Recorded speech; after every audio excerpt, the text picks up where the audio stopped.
Então vamos começar, pessoal. Queria fazer aqui então essa abertura.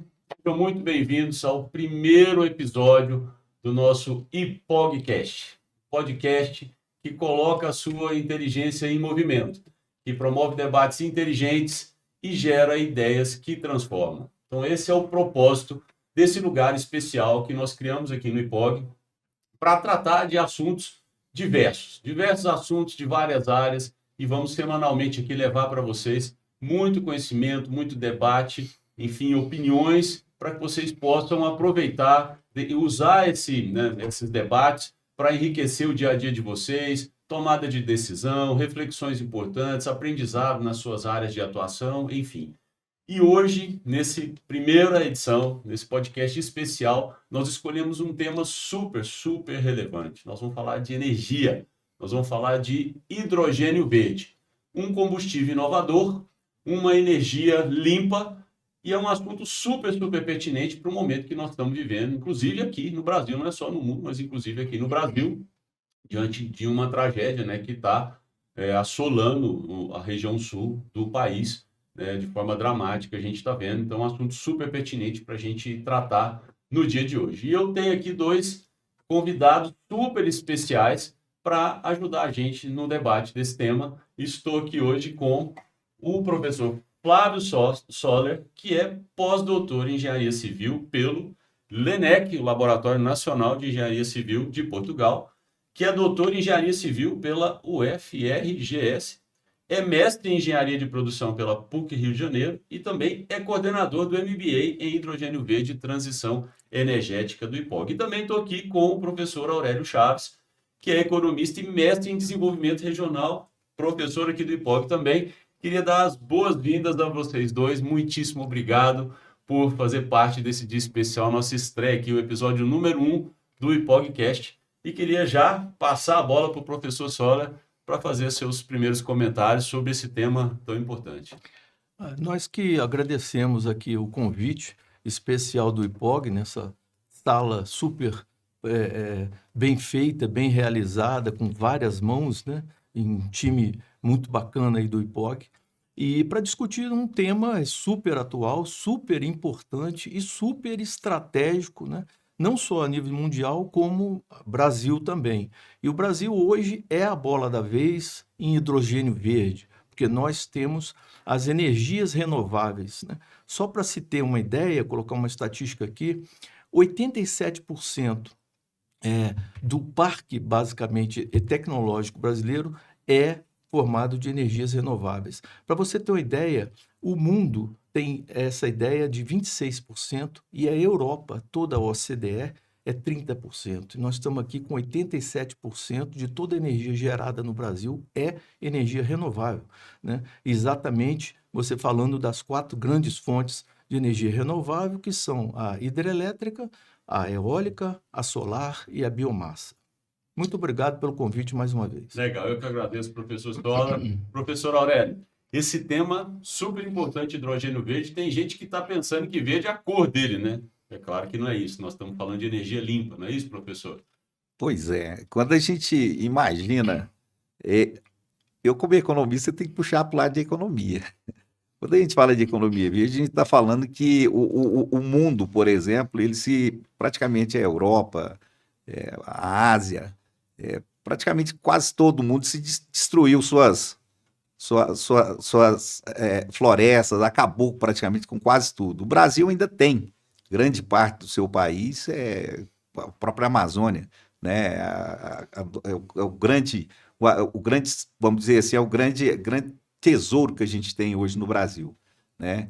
E a gente tem a energia nossa, como o professor já falou, nós temos uma energia aqui no Brasil, quase toda ela, né, que nós temos aqui é hidrelétrica, então é uma energia limpa. Nós temos aqui 2 usinas nucleares aqui que praticamente não funcionam, né? Inventaram essa energia nuclear aqui, que também é uma energia limpa, querendo ou não, é uma energia limpa, só que não funciona, né? E nós temos aqui um potencial muito grande, né, para poder desenvolver essas energias limpas no Brasil, que são energias que, se a gente for pensar, qualquer tipo de movimento que a gente tem no mundo gera energia, né? O mar gera energia. Se você botar plataformas no mar, vai gerar energias.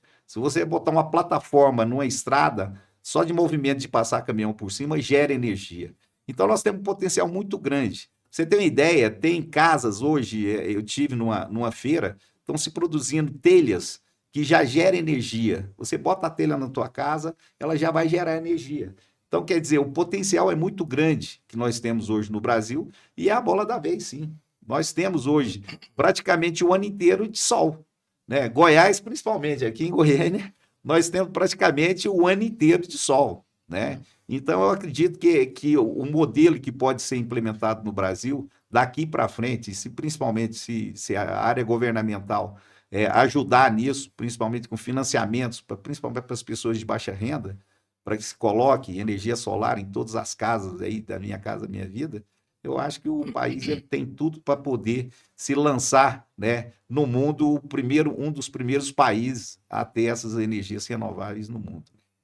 Legal. Então, puxa vida, esse é um assunto riquíssimo, vai ser duro em uma hora a gente conseguir condensar tanta informação. Mas eu queria começar, talvez, aqui pelo básico. A gente falou um pouco de energias renováveis. O Brasil é uma nossa matriz energética, né? Predomina energias renováveis. Tá? A hidrelétrica talvez seja a mais conhecida da população, mas tem a eólica, tem a solar, dependendo da região e tudo. E vamos falar, então, colocar isso em perspectiva em relação ao hidrogênio verde, que é o tema do nosso podcast aqui. Então, professor Sola, o que é exatamente o hidrogênio verde? Como ele é produzido? Qual a diferença desse hidrogênio verde com outros hidrogênios que tem por aí? E como é que ele é produzido? Vamos começar por aí para explicar para a nossa audiência. E daí a gente vai por que ele é importante, vamos discutir políticas, vamos discutir outras coisas que são do interesse de todos. O que é isso? Então, vamos lá. Existe lá atrás, né, o hidrogênio marrom e o hidrogênio preto, que são produzidos à base de carvão mineral, que é fóssil, né? O segundo tipo é o hidrogênio cinza, que é produzido à base de gás natural, que também não é fóssil, né? Não é uma energia renovável. E o terceiro tipo é o hidrogênio verde, que aí você já produz o hidrogênio verde através da eletrólise, né? Que é a molécula H2O que você separa em oxigênio e no hidrogênio. E baseado basicamente, né, na descarbonização das fontes de energia dos países, porque você vai implantar e integrar, né, as energias renováveis no país, né? Então, assim, basicamente você tem as energias renováveis fazendo parte desse pilar muito importante que é o hidrogênio, né? E quando a gente fala, no início, a gente estava falando, né, do hidrogênio verde como combustível do futuro, na verdade, ele hoje já se tornou um pilar estratégico, energético estratégico, né? Porque esse pilar, você conseguindo implantar isso, né, você já começa a ter a implantação e a integração, e o Brasil tem muito. Toda a linha de transmissão nossa, a gente tem já comunicação de norte, sul, leste, oeste, em todo o Brasil, que é um país continental, né? Então, assim, essa é uma bola da vez e, de acordo com dados estatísticos, você tem que o Brasil pode ser o produtor com o custo do hidrogênio verde mais barato do mundo, ao nível de 55 centavos de dólar por quilo de hidrogênio. Então, você veja que todos os outros estão em dobro, um triplo disso. Então, se eu estou entendendo bem, quer dizer, pela abundância de energia renovável, que é usada para produzir o hidrogênio verde, né, se eu estou compreendendo aqui, que não sou especialista nesse tema, quer dizer, o preto e o azul e o cinza são produzidos com combustíveis fósseis. Então, é possível separar o hidrogênio, mas você gera gás carbônico na atmosfera que produz efeito estufa, que gera toda essa complicação que está sendo discutida pelos climatologistas. Agora, no Brasil, nós temos abundância de energia renovável, então nós temos condições de ser provavelmente um dos maiores produtores de energia de hidrogênio verde do mundo e que teria um impacto isso grande na nossa economia. Eu estou falando certo, professor Aurélio? Economicamente falando, trazendo aí o lado econômico, que portas que se abrem para o Brasil? Por que isso é importante, então, em um momento que nós estamos vivendo, né, traduz isso para nós? E como que a gente pode usar isso a nosso favor? Não, o que a gente está tentando dizer quando a gente fala de economia verde é que o Brasil ele tem, por exemplo, quando eu falei que o Brasil tem praticamente nós temos aí luz, né? Vamos dizer assim, o sol, ele praticamente ele tem no Brasil o ano inteiro. Você tem energia solar o ano inteiro. Você tem hoje já existem as fazendas solares praticamente no Brasil, em vários lugares no Brasil.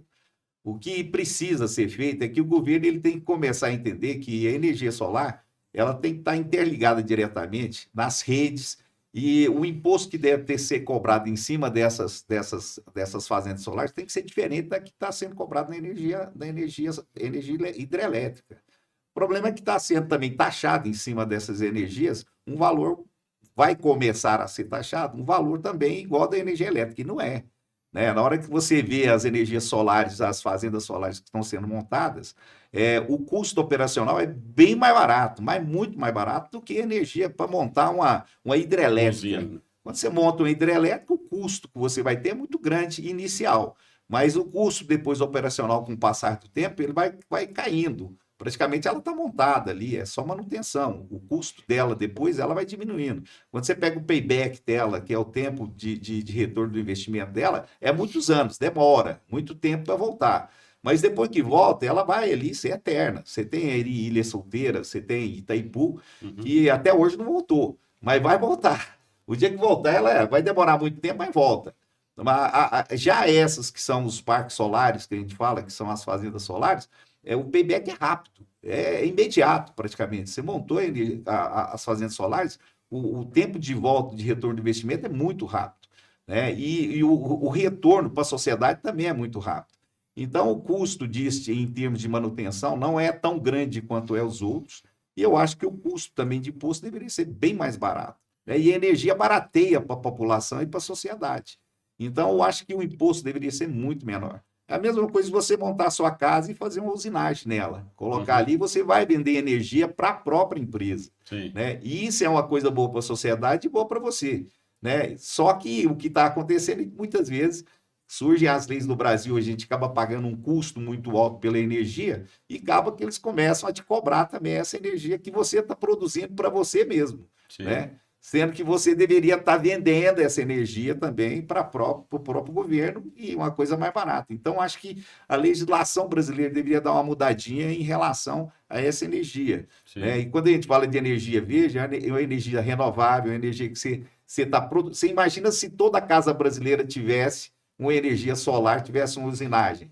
Daí a gente não ia precisar de muita energia hidrelétrica no país, não. Sim. Todo mundo estaria produzindo sua própria energia e gerando energia para quem não tem, né? Isso aí seria uma coisa espetacular no país, né? Quando a gente fala economicamente, o que o país poderia ter, o país é a bola da vez, eu digo o seguinte, a sociedade, ela, como está acontecendo no Rio Grande do Sul, está tendo um problema muito grande, mas você está vendo quem está resolvendo o problema no Rio Grande do Sul é a sociedade. É ela que está lá, ela que está ajudando, é ela que está mandando.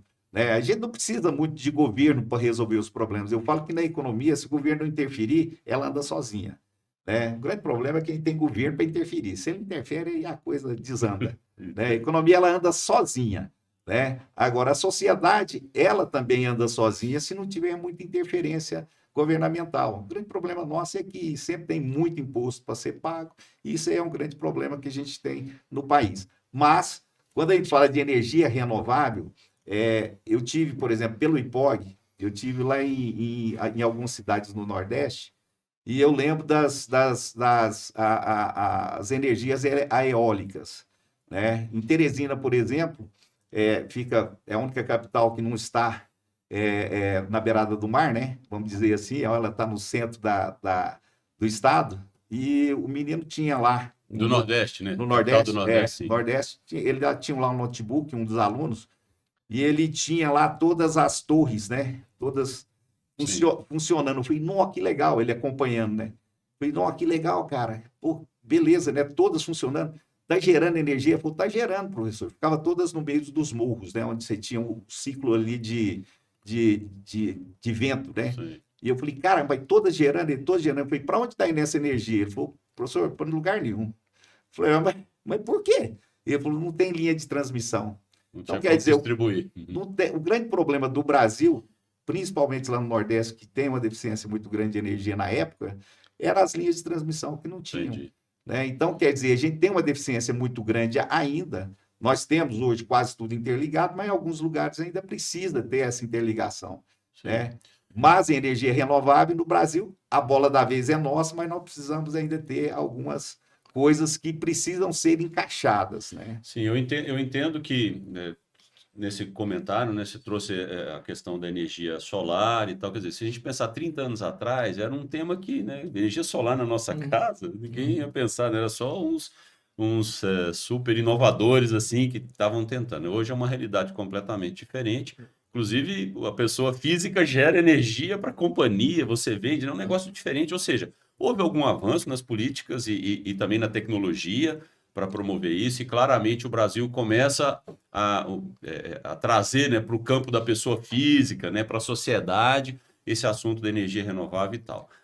E entendo que ela é crítica no tema hidrogênio verde, porque quanto mais energia renovável você tiver disponível, né, que você conseguir capturar e transmitir e usar para a produção do hidrogênio verde, mais chance a gente tem de parar de usar os combustíveis fósseis, de parar de jogar o gás carbônico na atmosfera e contribuir de forma negativa para o crescimento da Terra. Estou entendendo que essa é a conexão. Agora, além de políticas públicas, e aí, professor Soller, que outros obstáculos a gente precisa superar assim, para que o hidrogênio verde realmente venha a ser uma energia predominante, para que ela venha a fazer parte, não só no Brasil, mas no mundo? Eu vejo que tem países que estão talvez mais na liderança do que outros. Fala um pouco para nós sobre isso. Que outros desafios a gente precisa superar para que, sei lá, hoje, do jeito que a energia solar está na casa de todo mundo, o hidrogênio verde seja aplicado na indústria e até mesmo nas residências? Nós estamos falando de que tipo de desafio? Basicamente, primeiro é importante salientar que somente solar e somente eólica, tá? Para um país continental como o Brasil, a gente não consegue atender a toda a demanda energética nossa, tá? Você está falando aí de transporte é 33%, a indústria é 32%, só aí você tem 65% de toda a demanda energética do Brasil, tá? Então, o que acontece? Você precisa ter as outras energias, né, fontes energéticas complementares, tá? Então, quando a gente está falando de hidráulica, hoje a gente está falando de mais ou menos 60%, né, da energia renovável é hidráulica. Você está falando da solar, hoje nós temos na casa de 5%, muito baixo ainda, a eólica 12% e a biomassa com 8%. Então, você precisa ter isso. Por quê? Porque a solar e a eólica são energias intermitentes, né? Então, enquanto você tem vento, você tem geração eólica. Enquanto você tem sol, você tem né, irradiação mais ou menos. Isso dá mais ou menos em torno de 5 a 6 horas no máximo por dia, em qualquer região brasileira, tá? Então, você não tem todo o tempo, as 24 horas do dia, a geração solar. Você não tem, à noite você não tem, por exemplo. Então, assim, você precisa dessa junção das energias. E o Brasil hoje, nós estamos partindo para essa realmente. A hidrelétrica antigamente era mais de 80%. Hoje nós já estamos na casa de 60%. Né? Então, esse é o primeiro ponto. E o ponto importante é que o Brasil, nós temos hoje uma interligação de linha de transmissão muito boa, né? Inclusive, a gente também está interligado lá no sul, com o Uruguai, com a Argentina e tudo mais.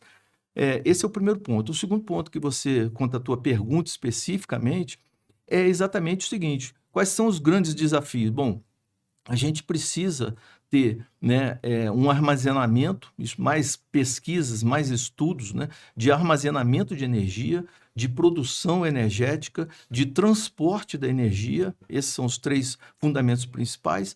E você também precisa ter, nenhum país começa, né, a implantar alguma energia sem ter um apoio governamental, exatamente como o professor Aurélio estava citando ali, né? Então, você precisa ter políticas públicas estratégicas, né? E isso nós já temos, porque você considera hoje que a descarbonização é um dos objetivos lá da reunião de Paris, né? Do Comitê de Paris, feito em 2015, e agora tem a COP 2026, né? Que acontece? Você tinha mais de 90 países do mundo que assinaram lá, foram signatários exatamente das ideias, essas ideias importantes para a meta, né, exatamente até 2030, era descarbonizar grande parte da economia mundial. Então, esse é o o ponto fundamental. Então, você tem ainda alguns desafios que são exatamente isso. A produção, aqui no Brasil, você tem hoje, né, grandes centros de pesquisa da Unicamp, tá? Você tem o centro de pesquisa da UFRJ, com o CEMPES, né, e com o CEPEL, né, no Rio. Você tem, basicamente, o PTI, que é o Parque Tecnológico de Iguaçu, né, de Foz do Iguaçu, da Itaipu Nacional, no caso, né? Então, você tem esses grandes centros tecnológicos, e aqui em Goiás, você tem em Itumbiara já um P&D lá de sucesso de Furnas, né, da Eletrobras, no caso, né, de sucesso exatamente para a produção do hidrogênio, com armazenamento de energia, né, em baterias, né, e também tudo com célula combustível e tudo mais, já testado e tudo mais e aprovado, né, no caso, tá? Então, eu posso dizer então que para os próximos anos a demanda, né, por profissionais, estudos e pesquisas para trabalhar na produção do hidrogênio, que tem a ver com a eletrólise e o uso das energias limpas para promover a separação do hidrogênio, no armazenamento dele e na distribuição, vão ser essenciais para o crescimento, junto com políticas públicas que, de alguma forma, vão ser pressionadas por todo o movimento mundial de descarbonização, né? De alguma forma, o Brasil tem que apresentar, eu não sei dizer, talvez vocês podem comentar um pouco, se há um plano já nacional que está por trás de estimular a produção de hidrogênio verde, ou de alguma forma está encaixado lá. Então, eu posso dizer que profissionais, essa vai ser com certeza uma área profissional que vai demandar muita gente para pesquisar e desenvolver tecnologia e aplicar nisso aí, né? Dentro disso que você está falando, né, Ronaldo, basicamente você tem a grande possibilidade, né, oportunidade no Brasil de criação de uma cadeia produtiva do hidrogênio, com empresas trabalhando em todos esses setores aí, produção, transporte, armazenamento, né? Porque basicamente você tem, por exemplo, hoje você tem outros países, tá, fazendo como que eles transportam para vender o hidrogênio. Eles transformam em amônia, transporta a amônia, né, nos tanques lá dos navios e tudo mais, chega lá no seu destino, eles revertem a amônia para hidrogênio novamente, tá? Tanto é que um dos setores, né, de aplicação do hidrogênio verde é exatamente na produção de fertilizantes, né, à base de amônia.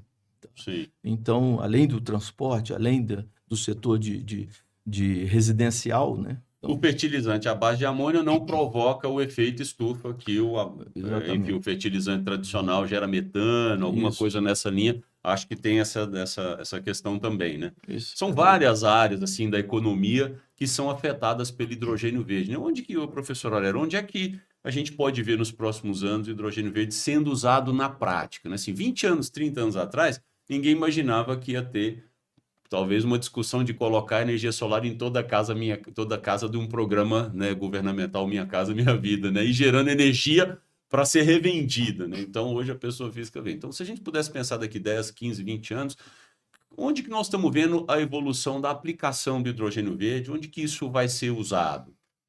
Quando a gente imagina, o professor falou uma coisa interessante.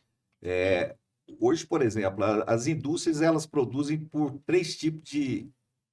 Praticamente toda indústria, ela produz por 3 tipos de combustível. Ou é por energia elétrica, ou é produto fóssil, que seria o combustível, seria o óleo diesel, ou seria por gás natural. O principal local seria a indústria, onde você teria aí quase 60%. O óleo e o gás é combustível fóssil, né? E aí a energia elétrica já é limpa. O local onde você pode já começar a utilizar processos industriais. Aí você já começa a limpar o país, limpar praticamente o meio ambiente. Substituiria onde usa diesel, onde usa perfeitamente. Gás natural, já substituiria ali. Perfeitamente. Outro local onde você começa a usar as termoelétricas, onde você tem aí, que utiliza hoje no Brasil, quando começa a energia, começa a faltar, as termoelétricas que são utilizadas. Que usa carvão? Não, usa óleo diesel. Óleo também. Diesel. Você já pode começar a utilizar para substituir também o óleo diesel. Eu lembro, professor, até um comentário na época do meu avô, na época da Segunda Guerra Mundial, meu avô andou muito com gasogênio. O carro dele era gasogênio. Utilizava carbureto, né, na época, né? Também. Então Eu lembro também que eu utilizei carburento na época que estava construindo a usina de concreto que eu tava construindo, inclusive da prefeitura de Goiânia. Acabou, final de semana não tinha, eu arrumei um coisa de carburento para poder soldar os trem que eu estava precisando. Eu tive que arrumar um coisa de carburento, queimei o nariz, tudo, aquele negócio jogando lá dentro para aprendendo. Um modelo que era utilizado antigamente para transformar gás. É uma pedra, né? Que você jogava dentro da água e ela transformava em gás, né? Então, quer dizer, existem vários modelos de transformar gás, de transformar... eu ficava pensando, falava assim, naquela época eu já imaginava, gente, é uma pedra, né, que eu jogo dentro da água e ela vai transformar em gás. Daquela época para cá, eu fiquei interessado em saber, gente, como que transforma energia, né? Como que as energias... Hoje você pega 2 eletrodos, joga na água, você transforma, praticamente, você separa. A água com 2, ele pega numa bateria, 2 polos e joga na água, você vai transformar ela, você vai separar ali o oxigênio do hidrogênio, você transforma ali naquela hora. É isso que faz o carro andar. O camarada lá estava mostrando para nós como que transformava. Eu falei, caramba, bicho, transforma, e é 120 quilômetros. Que o carrinho vai andar com 2 polozinhos que você vai colocar. Então nós vamos ver o hidrogênio verde combustível de carro. Nós vamos ver algum tipo de bateria, de que forma que isso vai ser aplicado nos automóveis aí num futuro. Pois é, esse camarada ele mostrou pra gente como que era. Eu falei, rapaz, com 2 polos, claro que ele tinha toda uma tecnologiazinha dele ali que ele fazia isso, né? E ele transformava e aquilo lá movimentava o carro com 1 litro de água. Eu falei, que camarada, que cara louco. E o trem andava. Eu falei, né, hoje o cara sumiu. Sim, esse aí ganhou um bom dinheiro para poder não atormentar aí a galera do combustível fóssil. Você não sabe onde ele está, né? Mas desapareceu, né? Sim, mas é aquela velha história. Aí a gente fala o seguinte, quando uma ideia é boa, muitas vezes o próprio monopólio, né, a própria OPEP, né, vamos dizer assim, que é a Organização Mundial de Petróleo, aí, né, os grandes detentores do petróleo, impedem muitas vezes com as boas ideias do mundo, eles não vão perder, né, não querem perder, né, os caras acabam tirando as boas ideias do mercado. Mas esse modelo hoje, agora, não tem como impedir de não entrar, né? O mundo está realmente sendo prejudicado. Sim. Então, a energia verde não tem como impedir dela entrar agora. Agora, eu acho que é essencial, né? Eu acho que o mundo está precisando disso. E a gente tem que começar. E outra coisa, o petróleo um dia ele vai acabar, né? E eu acho que a gente tem que realmente começar a diminuir. Ele não é renovável, o petróleo. Ele não é renovável. Né? É de bilhões de anos, né? Eu até queria te provocar, professor Saulo, assim, eu vi uma matéria semana passada no Valor, de um climatologista brasileiro aí bem conhecido, é o Carlos Nobre, a matéria começava assim, não podemos abrir novos poços de petróleo. Ele está certo, é isso mesmo? Comenta um pouco sobre isso aqui, do que nós estamos falando na aqui. verdade é o seguinte, na hora que você verifica, tá? A energia demandada por um país, de novo, continental como o Brasil, a gente precisa de todas as energias. Então, eu também não seria radical, né, a tal ponto de falar assim, não precisamos mais de poço de petróleo. Não. A gente tem essa facilidade, nós temos, né, várias plataformas de petróleo e nós extraímos esse petróleo do mar e tudo mais da nossa área, vamos dizer assim, geográfica, né? Então, isso é importante. Tá. Agora, eu diria que, mais do que isso, a gente precisa integrar todas as energias, as fontes energéticas. E, claro, proporcionar, né, uma ampliação da utilização das energias renováveis, como falei, das 4 principais, eólica, solar, hidrelétrica e biomassa, né? Então, assim, quando você fala, por exemplo, a gente está falando aqui como combustível, né? O hidrogênio como combustível do futuro e tal. Na verdade, em 1923 já se falou isso. Estou falando de 100 anos atrás, né? Já se falou, alguém lá atrás já falou há 100 anos atrás, que o combustível do futuro seria o hidrogênio, né? Aí passou-se aí mais ou menos, né, 50 anos e tudo mais. Na década de 1970 veio o choque do petróleo. Aí o mundo já, né? Aí na época de 1990 veio exatamente preocupações climáticas, né? Com o aumento da temperatura média mundial, do descongelamento das geleiras lá no Polo Norte e tudo mais e tal, e do aumento do nível a gente está vendo aí no Rio Grande do Sul, aumento do nível das águas dos mares e lagos, por exatamente muito causado por descongelamento das geleiras, né? Pelo aumento da temperatura mundial. Então, esse é 1990. Aí você veio na década de 2000, você começou a ter a preocupação com o aumento do preço do petróleo, que o professor Aurélio estava comentando aqui. Aí você vê o seguinte, a partir de 2016 teve um boom, tá, do lançamento de pesquisas, artigos publicados, estudos, né, a respeito do hidrogênio. Então a gente está falando aí de uma coisa de, né, 8 anos para cá, mais ou menos, super recente, né? E quando você teve agora, em 2020, 2021, você teve realmente o boom das publicações mundiais a respeito de hidrogênio, de tudo quanto é tipo, tá? Então hoje, você estava fazendo a tua pergunta ali antes também, quais são os setores principais que a gente pode usar o hidrogênio, né? Bom, setor de transporte com 33%, setor industrial com 32%, o setor residencial, então você pode usar o hidrogênio também para aquecimento e refrigeração das residências. Isso aí hoje no Brasil é 10% da demanda energética, o setor residencial, né? Aí depois você tem o setor energético com 8%, o setor agropecuário com 5%, o setor de serviços com mais 5%, os outros setores, né?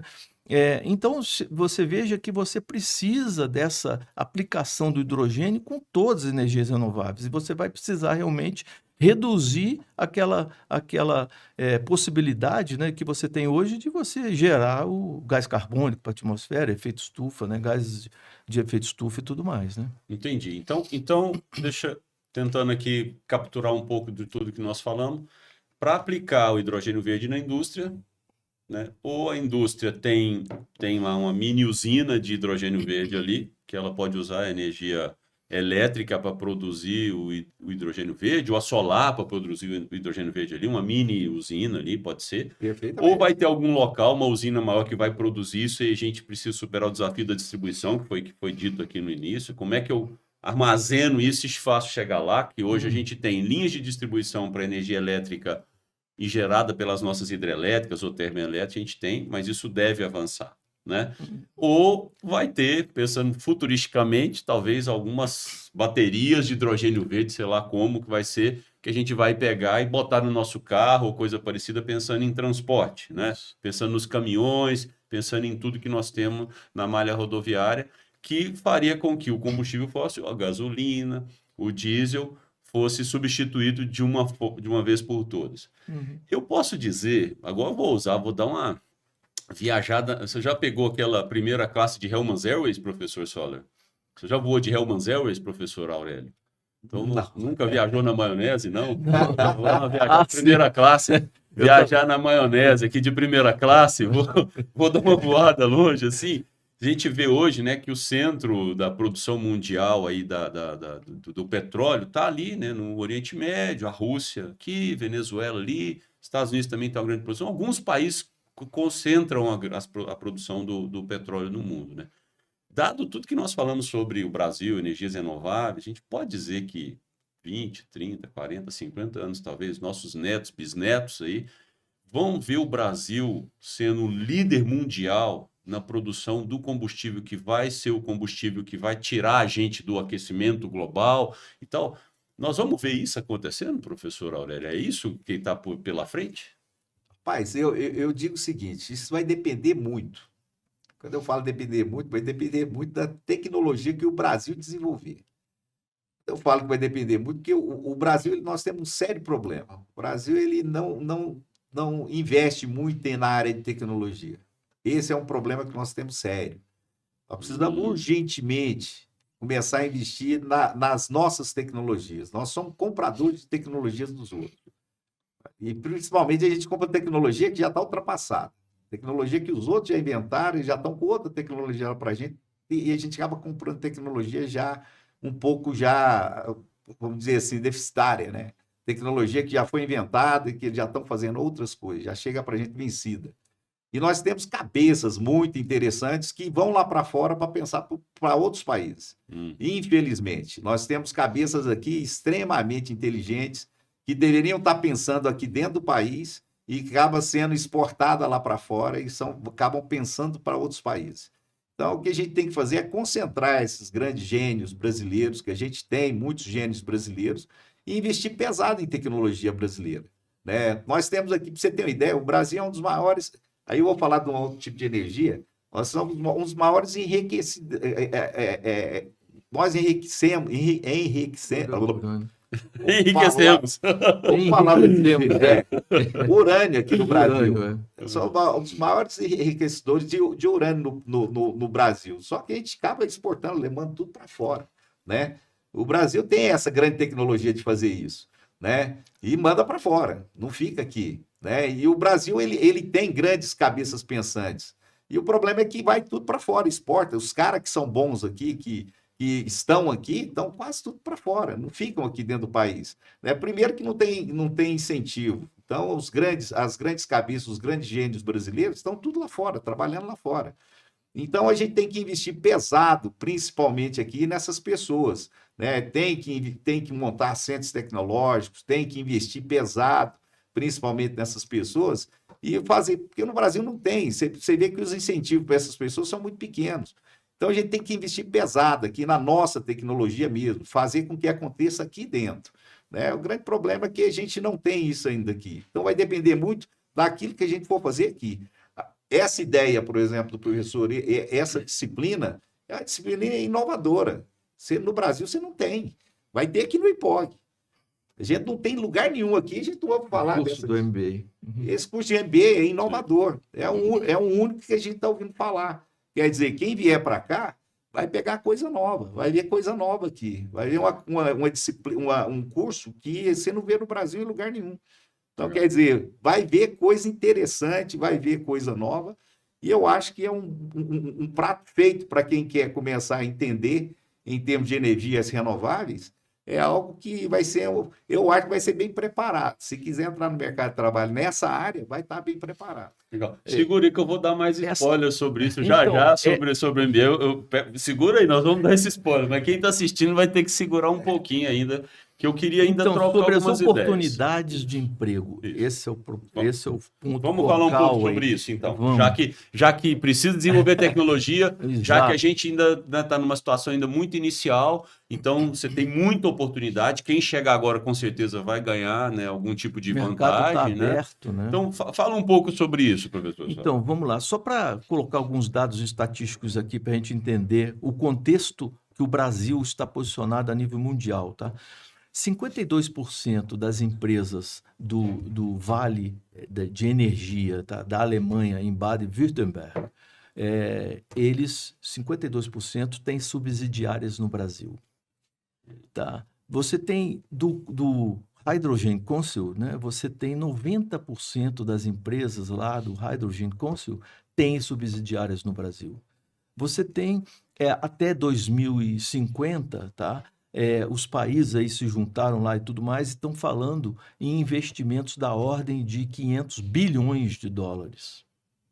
Então, a Alemanha, né, todo com aquele problema do gás lá, da Rússia e tudo mais, que mais 50%... Interromperam ali agora. Né?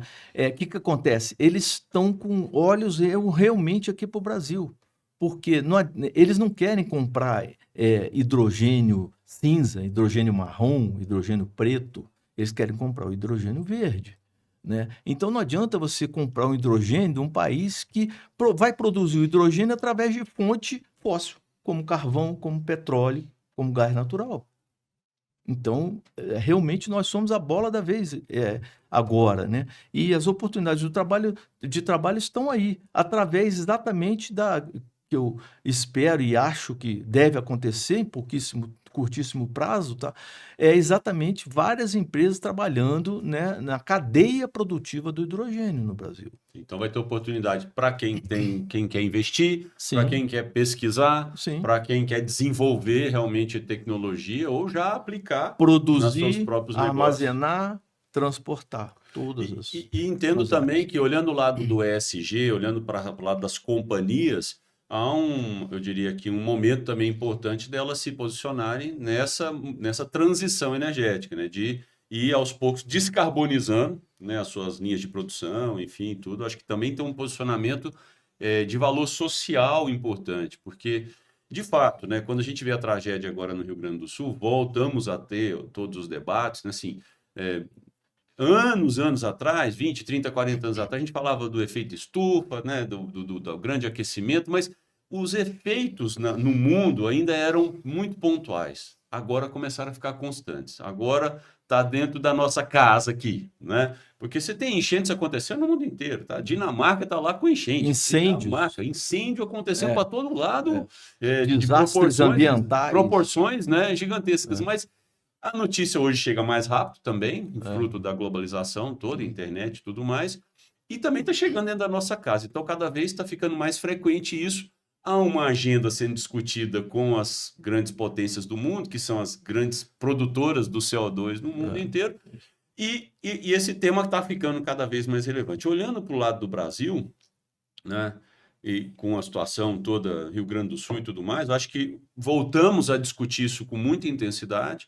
Acho que tem uma agenda política, de políticas públicas para ser feita, que precisa ter representantes também que entendam disso, né? Então, querendo ou não, as eleições, né, sempre que tem eleições, é um momento da gente começar a prestar atenção também nas pautas políticas que esses candidatos estão apresentando ao redor desse tema. Eu entendo que isso é uma coisa importante também de ser olhada, né? Agora, na prática, aí, professor Soller e Aurélio, tem algum estudo, já um projeto bem sucedido, algum projeto piloto, algum case aqui no Brasil que você fala, puxa, esses caras aqui estão fazendo uma coisa diferente? E tem alguma coisa que a gente possa indicar aí para as pessoas começarem a olhar? Aqui tem, né? Você tem a Unicamp, o Parque Tecnológico, você tem o... Em pesquisa. Em pesquisa. Você tem, né, pesquisa, estudos, artigos publicados e tudo mais. Você tem o PTI, né, da Itaipu Nacional. Você tem também o de Furnas, aqui em Goiás, né, Itumbiara. É um projeto exitoso, tá? Bastante êxito. Então, porque lá também você tem a parte de armazenamento de energia, que é hoje ainda, né, muito pouco explorada, mas os países precisam armazenar energia e tudo mais. Isso é um desafio dessa cadeia, né, produtiva. É um desafio, porque você tem nos países a época de seca e a época, né, de úmida, de muita chuva e tudo mais. Então, você precisa ter, né, por exemplo, agora começamos a época de seca no Brasil. Então, você vai ter esse período de abril, maio até, né, novembro, época de seca, principalmente no centro-oeste, no nordeste, no norte e tudo mais, sabe? Então, a gente precisa ter essa, vamos dizer assim, ampliação da utilização da energia e tudo mais, porque, né, como eu disse antes, algumas são energias intermitentes e elas se, vamos dizer, complementam. Elas se complementam. Você não pode prescindir da utilização de alguma fonte energética, né? Legal. Muito bem. Professor Aurélio, para a gente caminhando aqui para os nossos fechamentos, falando então de economia, falando então um pouco de política, né? Que impactos a gente pode pensar na Agenda 2030 aí, né? Nessa agenda mundial, que as energias renováveis vão ter nas políticas climáticas, né? O que a gente pode esperar, o que a gente gostaria de ver na prática dos governos mundiais e do Brasil aqui, em termos de decisões, o que nós podemos esperar? O que a sociedade e os empresários, enfim, pode esperar disso, dessa agenda? Eu acredito que a agenda, se ela for cumprida, né, vamos dizer assim, porque quase sempre não é, né? A gente vê que os governantes quase sempre vão para essas reuniões, assinam, né, fazem lá os seus discursos, falam o que vão fazer, vêm para os seus países, fazem suas estratégias e quase sempre não são cumpridas, né? Aí voltam para lá novamente, sempre para fazer mais reuniões. Eu acho que precisa ter atitude, né? Eu acho que os países, quando fazem isso, têm que ter atitude, realmente montar planejamentos realmente, para que aquilo que foi combinado e foi tratado seja cumprido, né? Eu acho que precisa ter um pouquinho mais de seriedade entre os países para que isso possa acontecer. A gente vê que muitas vezes a Europa fala muitas vezes a rota grosso demais, fala que vai fazer. Eles destruíram praticamente todas as suas matas, né? Já destruíram. Normalmente, eu até brinco, eu falo o seguinte, a Rússia, ela fornece quase todo o gás natural para a Europa, né?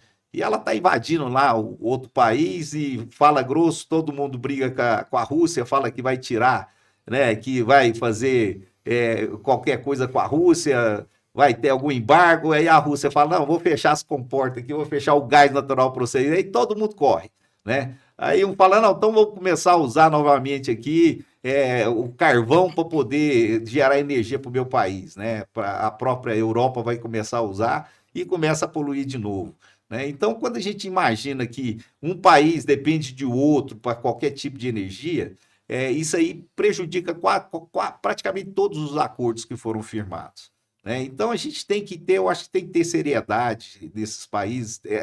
Qualquer tipo de movimentação que acontece no mundo prejudica quase todos os acordos que foram firmados, né? Então, acho assim, tem que existir alguns acordos que têm que ser cumpridos, né? Eu acho que os planejamentos dos países, quando fala em meio ambiente, quando fala em redução, principalmente de emissão de gases, tem que ser cumprido. Eu acho que o planejamento tem que ser bem feito.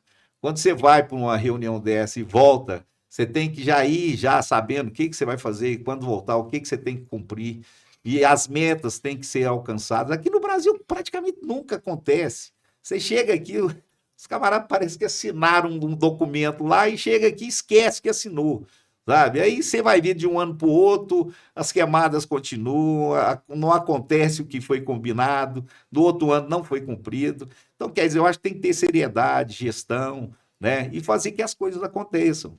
Mas é aquela velha história, né? Eu acho que existem países que estão conseguindo fazer alguma coisa, e aqui no Brasil eu acho que precisa ter mais seriedade, eu acho que tem que ser cumprido tudo aquilo que foi combinado. Sim, faz todo sentido. Eu acho que é uma pena que muitas vezes as tragédias sejam os gatilhos, né, para que decisões mais contundentes, né, da organização e da sociedade e do próprio governo, né, dos países, tomem providências Sempre o definitivas. tratamento é mais reativo do que proativo, né? Esse é o ponto perfeitamente. aí. Porque queimadas, desmatamento, enfim, são problemas que estão localizados e cujos efeitos se demora a perceber. Agora, um efeito de uma tragédia, de uma inundação, de uma área como aconteceu ali, que impacta imediatamente as vidas, e o impacto é imediato. Não é previsto, né? Isso, e é de grandes proporções, em vidas, Milhares enfim, de pessoas né? perdem tudo. E a economia, né? Vidas e economia de todo o local, isso talvez seja um gatilho capaz de disparar algum movimento social, né? Do ponto de vista também de lideranças sociais, empresariais, que interfiram nas políticas governamentais para isso. Mas legal, então olha só, você que está ouvindo o podcast aqui, a gente está falando de energia verde, estamos falando aqui de energia limpa, de hidrogênio verde, e nós aqui no IPOG estamos conectados com esse assunto, né? E por isso estamos promovendo o lançamento de um MBA só para falar desse tema, o tanto que nós acreditamos que é um assunto importante. E eu queria agora que o professor Soller pudesse, que é o coordenador, né, desse nosso MBA, pudesse falar um pouquinho sobre o que alguém pode esperar, né, um interessado sobre o assunto pode esperar ver nesse MBA, como é que esse MBA vai contribuir para os desafios que a gente falou de formação de profissionais e pode sim gerar oportunidades, claro, para muitas pessoas que estiverem dispostas a mergulhar nesse tema. Professor, fala um pouquinho para nós. Sim, o MBA em hidrogênio verde, transição energética, né? Porque quando a gente fala de hidrogênio verde, a gente tem que falar o porquê do hidrogênio verde para transição energética, né? Foi uma ideia nossa aqui no IPOG, como pioneiros que somos em várias áreas, né? Então, basicamente, no MBA, vocês vão ver, né, as disciplinas de, primeiro, noções de o que são as fontes energéticas, então falando de hidrelétrica, solar, eólica e biomassa, né? Nós vamos ver aqui a parte de introdutória ao hidrogênio, que é a parte exatamente da química do hidrogênio, da formulação, dos tipos de hidrogênio que você tem, né? Você vai ter também a parte de produção do hidrogênio, depois a parte muito importante de armazenamento e transporte do hidrogênio, né? Além disso, você não pode prescindir de uma disciplina com conhecimentos das parcerias público-privadas, contratos de parcerias público-privadas que a gente vai precisar ter nesse ambiente, porque são investimentos muito vultosos, né? Então, como são investimentos muito vultosos, a gente vai precisar ter sim, a iniciativa privada em conjunto com o governo, né? Porque a transição energética é o objetivo de todos, do país, né? Depois disso, nós vamos ter ainda a disciplina de análise de risco, gerenciamento de risco para todo esse ambiente de como é que você trata realmente riscos, como é que você define, né, quais são as causas e define plano de ação exatamente para o tratamento dos riscos. Então, esses riscos todos que a gente está falando aí dessas 4 fontes principais de energia renovável, a gente vai estar tratando no curso também. E, claro, também uma disciplina para a gente falar de clima, de climatologia, né? Ou seja, das mudanças climáticas e como é que a gente pode se preparar para isso aí, que é essa nova era que já está à nossa frente aí hoje, né? Atualmente. É isso. Excelente, excelente. Então, você que está ligado aí, pode acompanhar no nosso site, nas nossas redes sociais, mais detalhes sobre esse MBA, que é inédito, inovador, que vai tratar esse assunto com muito mais profundidade. Se você gostou desse tema, já curte aí, já dá o like, enfim, já monitora o que nós estamos fazendo, que vai sair muito mais notícias sobre esse programa que o IPOG está promovendo aqui. Começa em julho, último final de semana de julho. Perfeito. Quando inauguramos essa primeira turma. Então, eu queria passar aqui para o nosso encerramento, palavras finais aqui, o professor Aurélio. Queria te convidar aqui para as reflexões finais. Por que esse assunto é tão importante? Por que as pessoas deviam estar conectadas nisso? Palavras finais aqui para a gente poder fechar aqui com chave de ouro essa nossa primeira edição do IPOGcast, o podcast que coloca a sua inteligência em movimento. É só para dizer para as pessoas que estão nos assistindo que esse assunto é um assunto do futuro. Energia renovável, energia verde, é algo que veio para ficar. É algo que é uma energia que é a energia do futuro, é a energia que você e seus filhos e seus netos vão ver. Pode ter certeza que é uma energia que vai vir, vai ficar, e os seus netos, seus filhos vão participar disso. Claro que a energia do petróleo ainda vai continuar por algum tempo, mas esse modelo de energia é a energia do futuro. Essa disciplina, esse curso, eu acredito que vai ser um curso inovador. Eu não vi nenhum tipo de curso desse ainda no Brasil. Eu acredito que, pelo que o professor acabou de comentar, essa disciplina de análise de risco me interessa, viu, professor? Essa me interessa, principalmente gerenciamento de risco. Essa é minha em particular. Olha aí. Então eu vou assistir essa aula também. Essa disciplina é muito interessante, principalmente quando a gente trabalha com gerenciamento de projetos. Ela é uma disciplina muito interessante, né? Mas eu aceito também parceria pública-privada, viu, professor? Qualquer uma das duas. Então, são disciplinas, principalmente de gerenciamento de risco, que é muito interessante.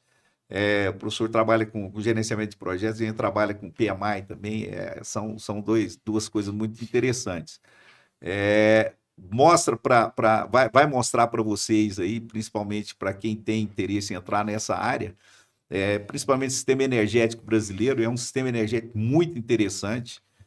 O Brasil ele tem tudo, né, para mostrar para o mundo, nós temos tudo para mostrar para o mundo, que nós somos diferentes. Nós somos totalmente diferentes no mundo. A nossa energia é uma energia limpa, nós já temos energia limpa, né? E é uma energia que pode ser renovável, e nós podemos dar um exemplo para o mundo inteiro que o Brasil é o país do futuro.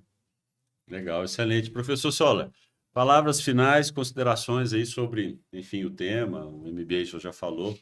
Por que é importante esse assunto? O que a gente deve deixar de recado aqui para a audiência nossa?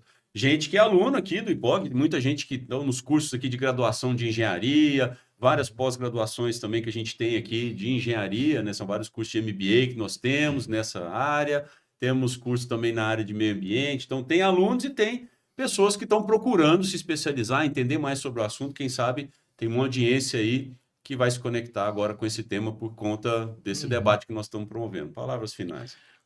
Basicamente, o bonde está passando, né? Então você tem que pegar o bonde, porque senão o bonde vai passar e você vai perder a oportunidade. Esse que é o ponto fundamental. Então você tem oportunidades em diversas áreas. Então você tem oportunidade na área de produção do hidrogênio. Quem gosta de estudar estudos, né, projetos de pesquisa e desenvolvimento em grandes universidades, como eu citei aqui, a própria Unicamp, a UFRJ no Rio de Janeiro, né? Você tem também a parte toda de armazenamento de energia, né? Então, quem gosta de execução, quem gosta de projeto, quem gosta de pesquisa e estudo, você tem, então, transporte internacional, né?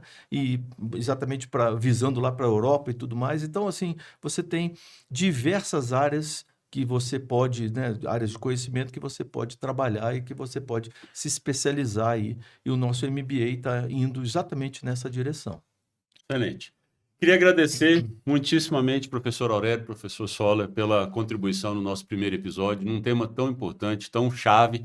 Queria agradecer você que está assistindo até agora aí e se interessou por esse tema. E nós aqui no IPOG temos a nossa missão, que é a educação, estamos envolvidos com a educação, entendemos que a educação tem um propósito muito importante no desenvolvimento de discussões de assuntos do interesse da população, e esse é o interesse da sociedade super relevante, né? Super importante para os próximos anos. Talvez você não parou para pensar, mas seu filho, seu neto, seu bisneto vai viver num mundo que vai precisar dessa tecnologia, né? Que vai precisar de sair da energia fóssil, né? Da energia suja, vamos dizer assim, né? Dos combustíveis fósseis para energia limpa, e esse tema é um tema super importante. Nós aqui, então, preocupados com a evolução das discussões e educar as pessoas, levar mais conhecimento e mais especialização para desenvolver pesquisa, desenvolver profissionais que estejam habilitados a trabalhar neste ramo do conhecimento. Estamos aqui procurando dar esse passo. Então, queria te agradecer. Nós vamos colocar esse vídeo nas nossas redes sociais. Nos acompanhe, você deve estar vendo aqui já no rodapé aqui todos os nossos endereços. Compartilhe essa informação com quem você acha que é relevante. E eu te convido, né, a conhecer mais sobre esse programa que nós estamos fazendo do MBA em Hidrogênio Verde e Transição Energética, que foi o tema do nosso episódio número 1 aqui do IPOGcast, o podcast que coloca a sua inteligência em movimento. Tá bom? Então, muito obrigado a todos que puderam nos acompanhar aqui. Obrigado aos professores, a nossa equipe técnica aqui, que maravilhosamente bem conduziu esse episódio. Deixo um grande abraço para todos. A gente se encontra em breve no nosso próximo IPOGcast. Um abraço. E abraço. Tá. Deu. Excelente. Esse negócio